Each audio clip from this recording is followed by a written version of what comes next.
Washington Journal continues.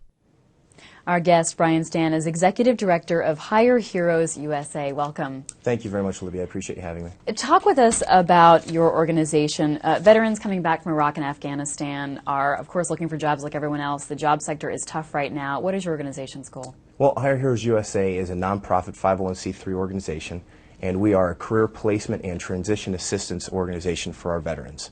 So really we look to help them make the transition out of the military into the civilian workforce and then ultimately find a job. And it is truly our strong belief that our nation, especially our nation's employers, owe it to these veterans not to be second in line, not to be third in line, but to be first in line for the American dream, to be first in line for some of these jobs in our country due to their obvious defense of our nation, especially since the American economy has such a global impact, and the reason why is because of the stability of our economy and the stability of the U.S. dollar. Well, who provides that stability? It's our nation's military. We are the lone global superpower in this world. You yourself are a veteran. Yes. You served with the U.S. Marine Corps. You left active duty in May 2008. What was your experience coming back here to the States and entering the civilian workforce, as it were? Well, it's not an easy experience. Now, I was fortunate. I was very fortunate that I met a company and I met a gentleman who ran a company that shared these same beliefs and that believes in the United States veterans, believes in honor, loyalty, commitment, and duty.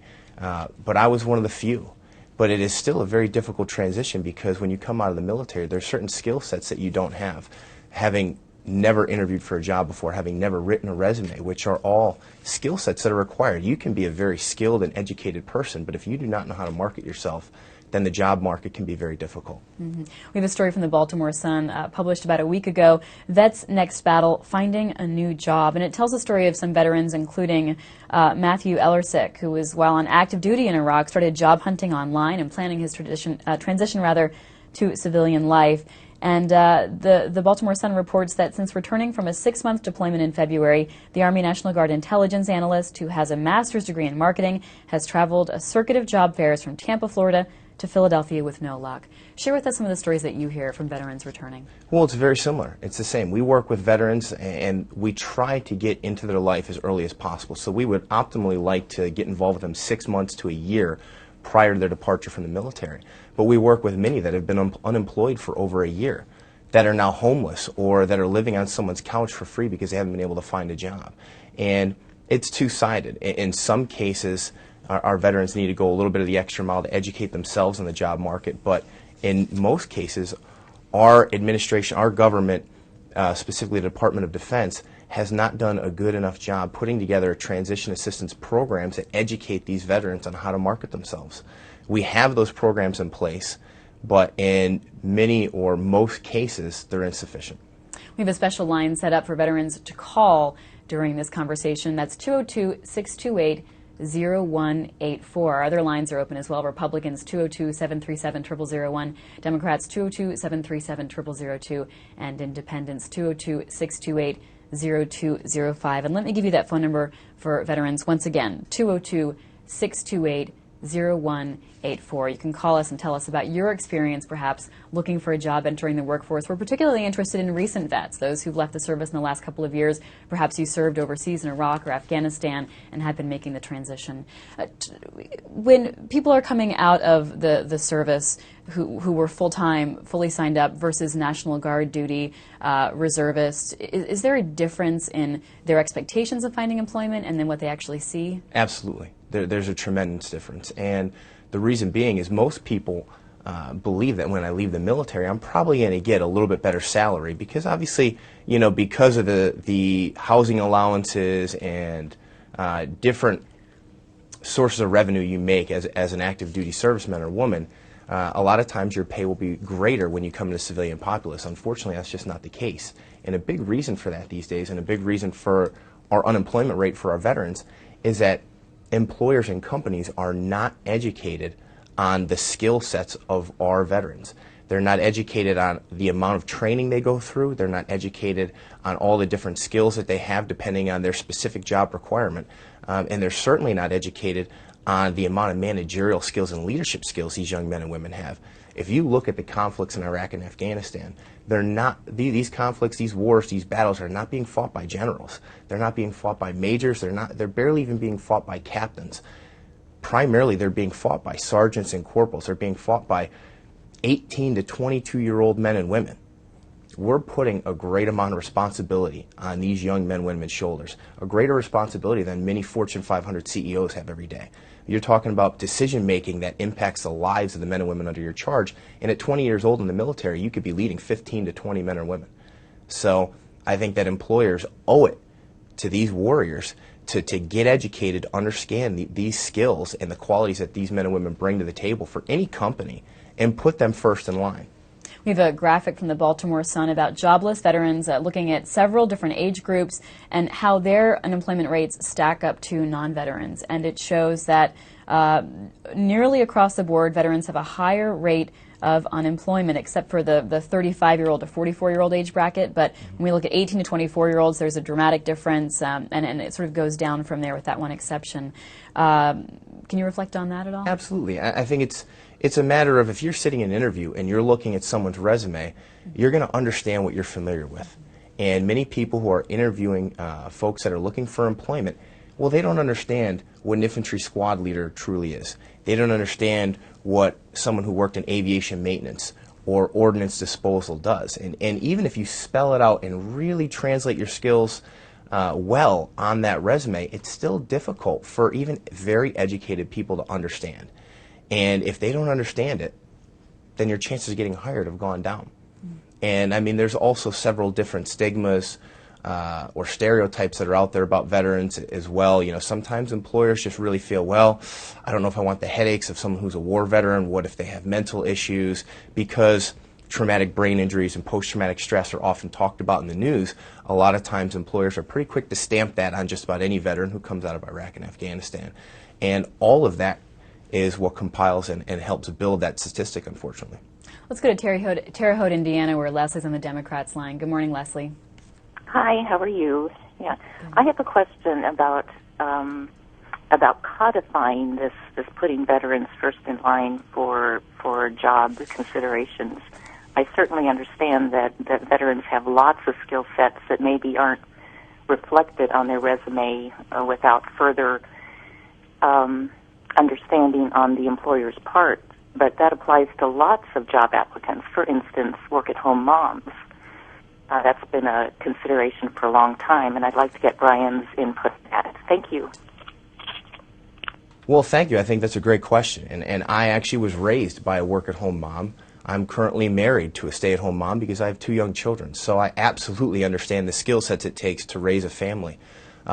However, I still believe, and my organization believes, and I believe our country should believe, that veterans should still get priority. If we're talking about who should get priority for employment out of stay-at-home or home working mothers, or the men and women who defend this great nation and keep us safe, I mean, the only reason those mothers are allowed to work from home is because the men and women in uniform who protect and stabilize this nation and defend our great nation.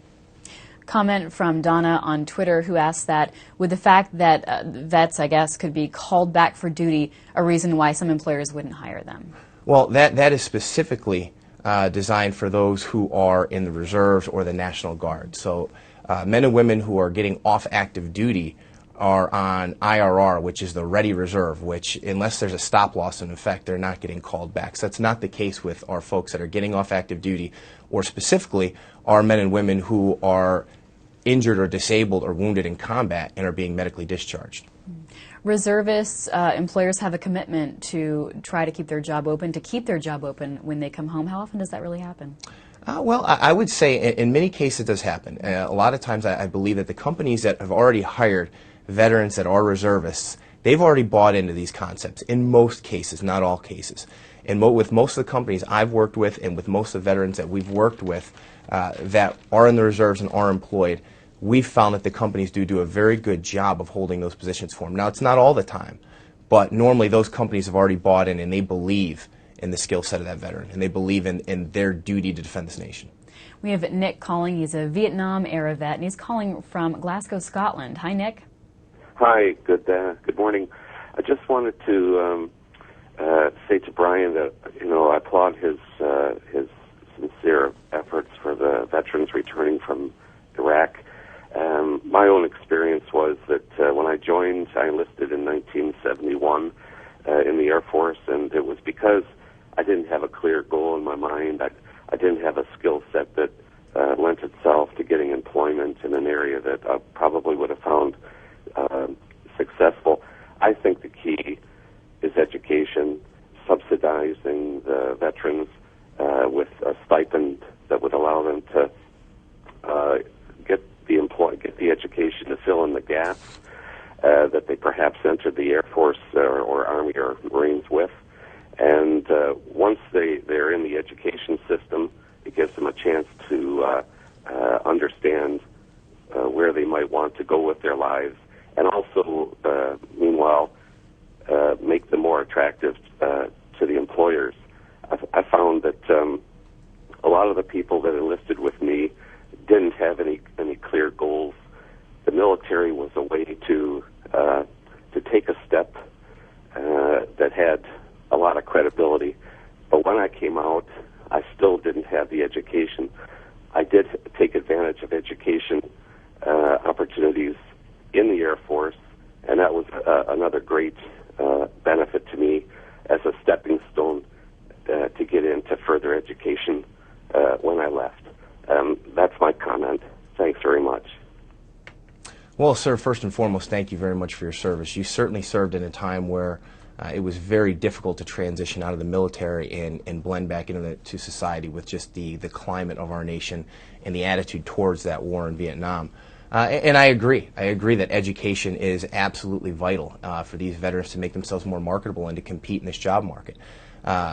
Many times, though, these veterans are getting out and they already have children. They already have a family to support. So going to school full-time is already out of the question for them. And the problem is the post-9/11 GI Bill, which gives them money and pays for their education because of their service to their country. Well, that doesn't work unless they're going to school full-time. They have to take a certain course load in order to get that education paid for. If they're only going to night school part-time, that education is not paid for by the post-9/11 GI Bill.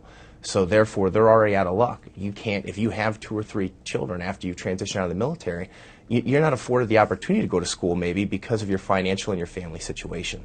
But I agree, and at Hire Heroes USA, we consistently mentor our veterans to take a look at the post-9/11 GI Bill, to take a look at vocational rehab and all the different education programs that are out there for veterans. And if their financial situation or their personal situation allows for it, go back to school, because nothing's going to look better on a resume for these young men and women than all of these skills that they gain in the military, the honor, courage, commitment, the leadership, coupled with a degree. They're going to be very hard to compete against. So I agree very much with his comments. I think education is key, and it's key for anybody in our country to compete at the next level for the job market. We have a special line set up for veteran callers, 202-628-0184. And of course, our other lines are open as well. Tampa, Florida is where our next caller is from. Jerry's on the independent line. Hi, Jerry. Good morning, Brian.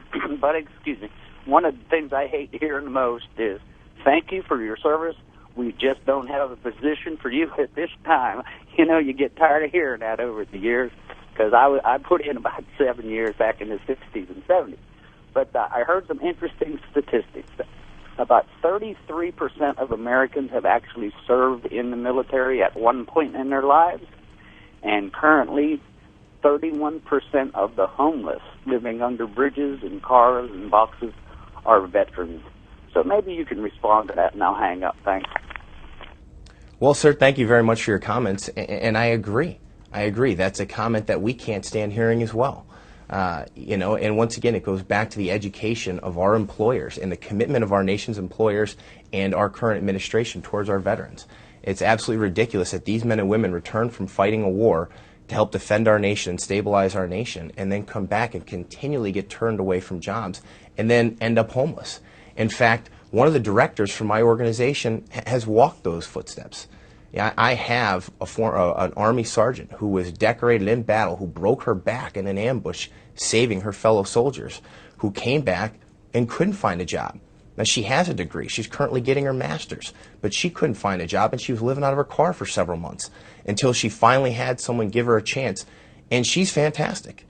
And it happens to veterans all over. And I just think it's when we talked about interviewers looking at resumes and not understanding, and because they're not familiar or comfortable with what they see on paper, stereotypes come to mind, or they're just naturally more inclined to go towards a resume or hire someone that comes from their specific background. And most of the companies that we work with that are preferential towards veterans, well, guess who's in leadership positions for that company? Most of the time, it's veterans. So I couldn't agree with you more. I think it's extremely sad statistic that over 30% of our homeless people are veterans. It's a disgrace. You mentioned educating vets themselves about how to perhaps sell themselves to the best of their abilities. Selling oneself is not exactly something that is something maybe that you learn more in business school, less so in the military. Like you said, it doesn't always come across in your resume what you've actually accomplished. Absolutely. You know, that's a skill set. How to write a resume. I remember the first time I tried to do it, and I have a degree. I was an officer in the military. I had never written a resume before. I was an infantry platoon commander, an infantry executive officer. Now, how do I talk about finding, seeking out, capturing, defeating the enemy, and then put it on a resume so that it looks good to companies and they could see my worth and how I can bring value to their team? So it's something that we found over the last 3 years being in this business that is absolutely mandatory. And we try to insert ourselves into the lives of the veterans we work with much earlier.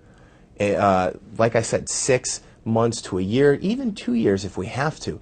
We'd rather find those veterans and have them come seek our help then than, hey, I'm currently unemployed and I need your help. Because teaching them how to write a resume, bringing in experts to help them with that, putting them through mock interviews, teaching them classes on how to interview correctly and how to verbally communicate their skill set so that it applies to the current job description of the job they're opening to or they're interviewing for. You know, there's experts and career coaches in headhunter firms that people go to just to gain those skills, and they pay for it. Our veterans can come to Hire Heroes USA and get that for free, but it's obviously a skill set that they absolutely need to be taught. We have policy in place. We have people in place that are on the basis to teach that to them. However, most of those courses last 72 hours. It's just not long enough. The instructor-to-student ratio is 1 to 300 in some cases. You're not going to help someone write a draft of the resume with a 1 to 300 ratio and a couple of PowerPoint slides. It's going to take a longer time than that. And that's one of the things that Hire Heroes USA fights for very often in D.C. We've had meetings in the Pentagon. We've had meetings on the Hill that we're trying to work on is improving that transition assistance program in our United States military. So talk more about the policy, where the policy angle comes in, and what you'd like to see Congress do or the Pentagon do. Well, the policy looks great, which is always the case in many things. So I've looked at the policy. I've met with the deputy who's in charge of it. He's a great guy. He believes in us. He believes in my views.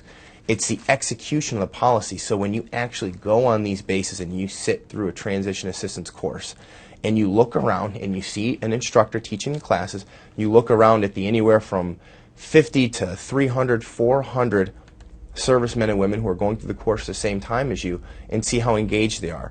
They're not engaged. They're not learning anything. It needs to be very hands-on. So Hire Heroes USA, one of the things we do is we will go to Wounded Warrior Rehabilitation facilities, we'll go to the bases, go directly to the unit, and we'll teach seminars on this, where we make sure we have a 1 to 10 instructor-to-student ratio. We roll our sleeves up, we get in there, and we help them write drafts of the resume. We bring them into a room and go in front of a panel and actually interview them so that they understand a little bit of what they're getting into. And we point them in the right directions where they can get educated on how to verbally and written communicate their skill set to companies. Patrick is a Vietnam veteran, and he's in Oakland, California. Hi, Patrick. Good morning, and thank you, sir, for your service. I took advantage of the GI Bill less than 10 years after I came back from Vietnam, but I only did it for a couple of years. And what I have found now is that I can't use any remaining time that I might have had on my GI Bill, so that might be one thing to consider. But listening to how you explain what you do, you are doing exactly what is needed. I found that not only when I had my own business, but when I worked for other people, that they found it a plus that I'd been in the military, partially because they knew that I was familiar with the chain of command, that for all intents and purposes in benign situations, I would just shut up and follow orders. which is something a lot of people don't know how to do. And again, I think your resume help and your high teacher to student ratio 1 to 10 is part of what a lot of vets need. And I think a lot of vets need decompression time. You know, they talked about how vets from World War II spent a month coming back on a troop ship, and people in our era, Vietnam and Afghan and Iran vets, come back in 24 hours and they're let loose into society without having a resocialization. Agreed. And thank you very much, sir, for your service, and thank you for your comments. It really means a lot to us. And I agree, there does need to be a decompression time, and we can read that, fortunately, with our veterans, and we find ways, and though we specifically focus on career and transition assistance, we work with a lot of different organizations, a lot of different VA organizations, that if we get veterans that we don't believe are ready for employment at this point in time and they need some decompression time, that's something that we definitely have partners that we can refer them to. And I agree that it's ridiculous that you're not allowed to use your remaining time with the GI Bill. There's a lot of organizations that are fighting things like that now on the Hill, and hopefully we'll get some movement on that in the next few years. Our phone line for veterans, we're especially interested in veterans of the Iraq and Afghanistan wars, 202-628-0184. Our other lines are open as well. Brian Stan is the Executive Director of Hire Heroes USA. Where does your organization's funding come from? It comes from private donors. It comes from private donors, and it comes from companies and corporations that we work with. So we get no money when we place a veteran. We're not looking for a commission like normal headhunter or recruiting firms are. We get zero money when we go to a base and we conduct one of our transition assistance seminars.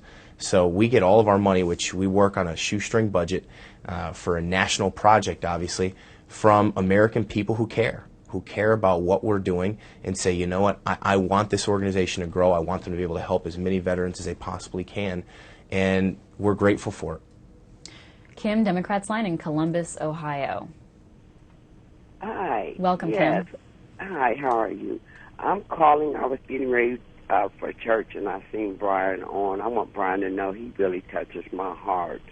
I would be willing down here. I've got a website called Bash 'em and Ask 'em. It's spelled BASHEMNASKEM.com. I am so offended that any veteran that comes back from doing a job I can't even think about doing. It just makes me nervous from the TV. That they come back to this country, and I did not know that they were living on the street like that. I did not know our veterans were hungry like that. I did not know. And if it's anything, Brian, if you would like to contact me by that website, it's free now, but when I would be willing to give y'all something off of it. I cannot live with one of y'all sleeping on the street. That makes no sense to me. And I hope that you're in contact with Barack Obama. I voted for him. I would really like him to do something about that. It seems like veterans would have apartment buildings just there when they come home. Well, thank you very much. I couldn't agree with you more, and I will absolutely contact you, and I can understand you getting emotional. Columbus, Ohio is an area that was very, very hard hit from the Iraq War. There's a reserve Marine unit located in Columbus, Ohio, Lima 325, who lost quite a few of their men who are local to that area. They've been very heavy hit. They're one of the hardest hit areas of our country, where they lost, I believe, over 20 Marines during Operation Iraqi Freedom, and I actually was fortunate enough to serve side by side with some of those young men, and I'm grateful for their service.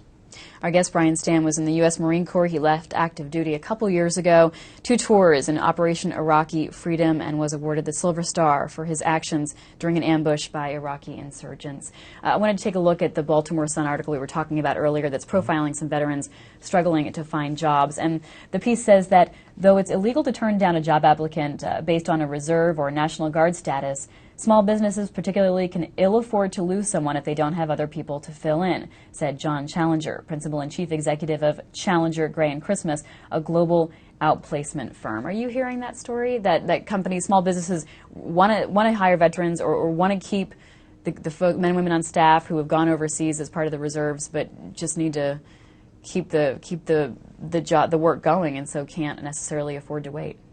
We hear that from time to time. We hear several different excuses, and I disagree with it. I think you're talking about men and women who are imbued with commitment.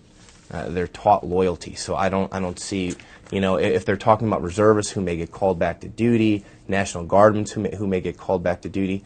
There's plenty of ways, and especially in this job market right now, there's plenty of people out there that would work for a 6-month or 7-month period to cover down for a veteran.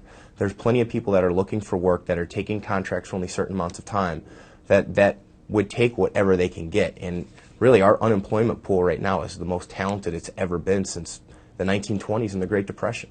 I mean, there's some very, very talented people that are out in the unemployment pool right now. USA Today has a piece that ran a couple of months ago, looking at these rates of joblessness among male veterans, in particular, of the current wars. And then I'm going to flip the page here. It says that the president announced in November an effort to expand federal recruitment, training, and hiring of veterans. Tell us about what difference that has made. Well, I haven't seen a large statistical difference yet from that at all, and it hasn't been enough time. And that certainly is a great effort.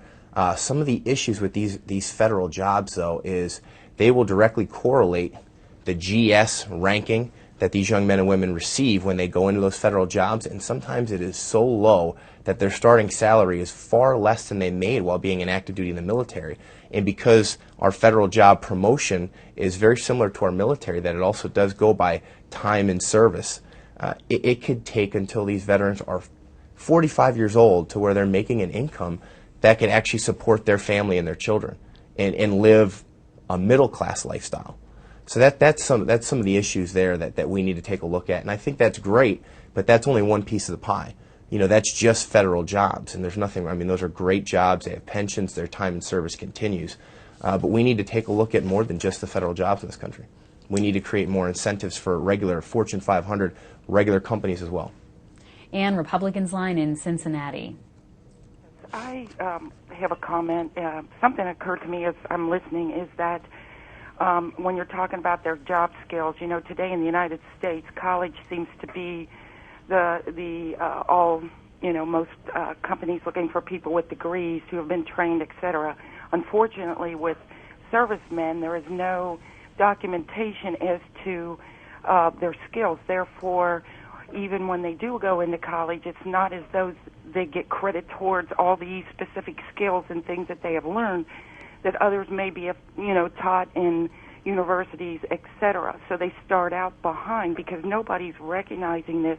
And in order to be recognized here, it has to be documented as such.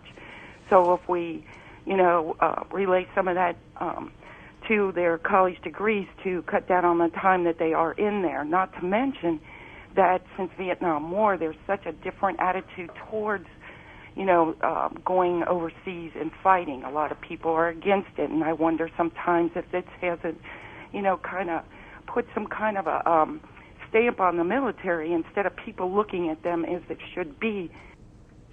Agreed. And as far as the opinions on the wars in Iraq and Afghanistan and that correlating to employers maybe possibly not employing veterans because they don't believe in those wars, I agree that does sometimes happen.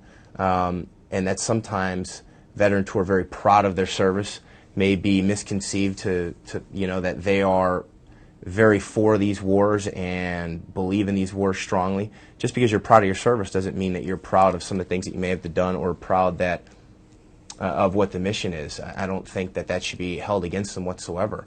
And I agree. I think that they do need to document the schools they've gone to, but they actually do have the schools. You get on your paperwork when you exit the military, and on much of the paperwork you have while you're in the military, you can get a list of all the classes, schools, and courses that you've taken during your time in the military. And again, it goes back to the education of our employers.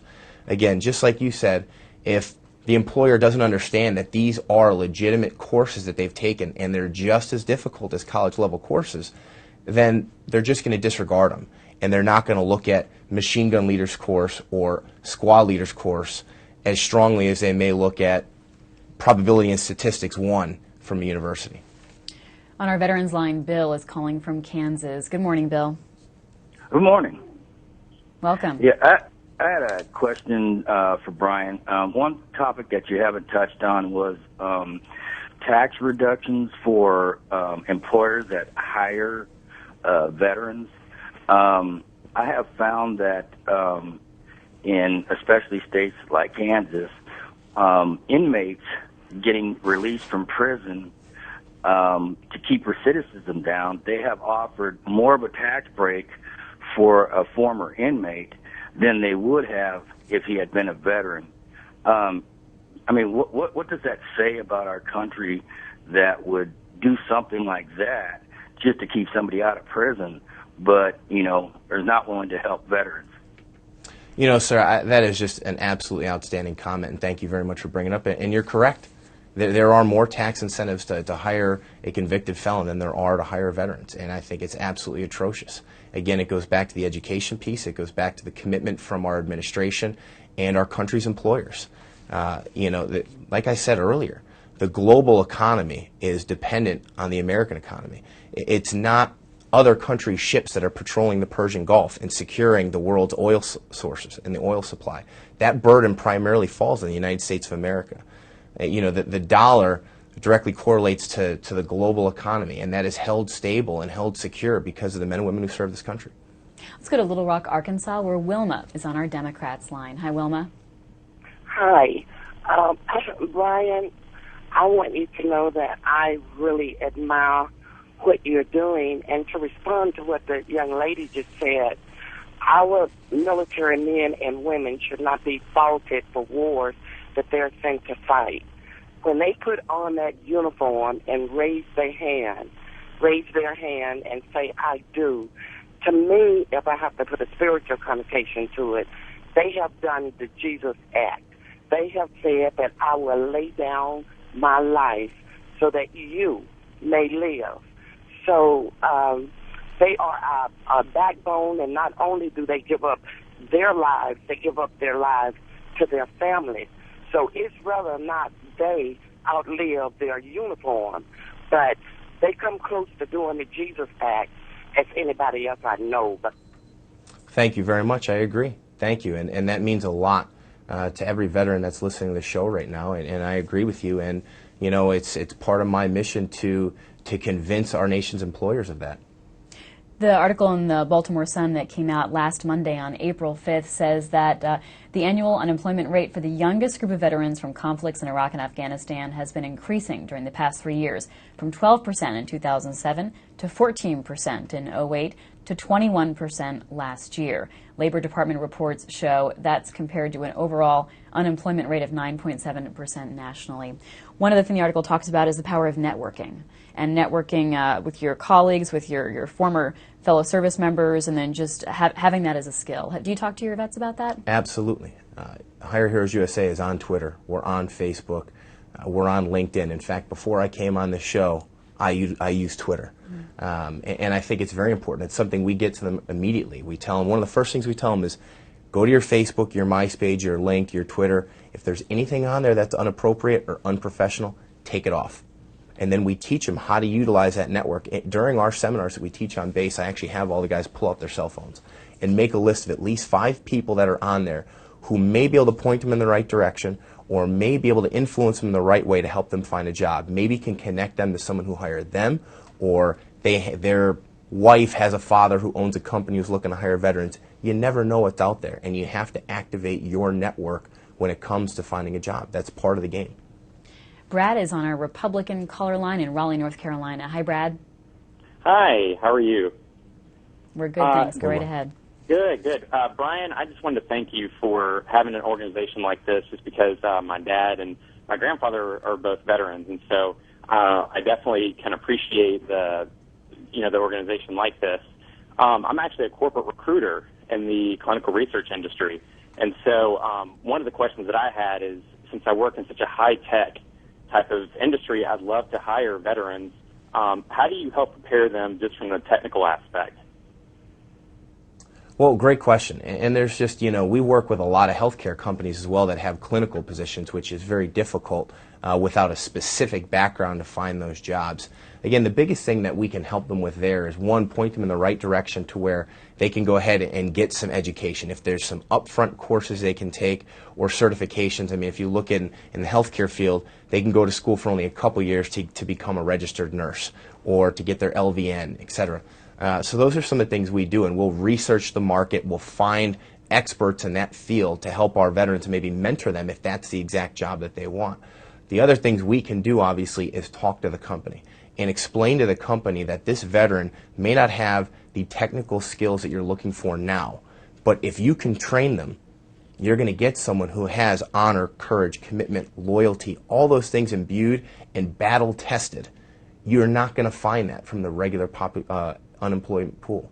You're not going to find that from a recent college grad.